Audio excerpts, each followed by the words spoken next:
எனக்கு இப்போ அண்மை காலமாக எண்ணம், சென்னையிலே ஒரு திருக்குறள் வகுப்பு நடத்துகிறேன். மாதந்தோறும் 2 நாட்கள் அந்த வகுப்பு நடக்கின்றன. உயர்வள்ளுவம் என்று சில இளைஞர்கள் சேர்ந்து ஒரு அமைப்பை தொடங்கி ரொம்ப பயனுள்ள வகுப்பாக அந்த வகுப்பு போகிறது.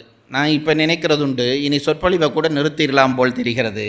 அப்படி 1-2 வகுப்பு நடத்தினால் போலும் போல இருக்கிறது. அதுதான் மனதுக்கு. ஏன்னா சொற்பொழிவும் இப்போ என்ன ஆயிட்டுது என்றால் ஒரு வித்தை விளையாட்டாக போய்விட்டது. ஏன்னா யாருக்கு அதிகம் கூட்டம் வருகிறார்கள், அப்போ அவர் தான் நல்ல பேச்சாளர். யாருக்கு அதிகம் கைதட்டுகிறார்கள், அவர் தான் நல்ல பேச்சாளர்கள். கைதட்டுறதானா என்ன பண்ண வேண்டும், ஏதாவது அப்படி இப்படி கதை சொல்ல வேண்டும். அப்படி சொன்னால் அவன் தான் நல்ல பேச்சாளன்.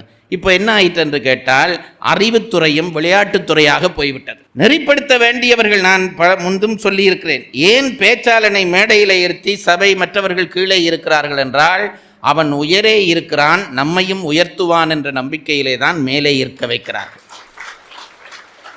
இன்றைக்கு மேடையிலே இருக்கிறவர்கள் பேச்சாளரை விட கீழே இருப்பது மன வருத்தத்துக்குரிய விஷயம்.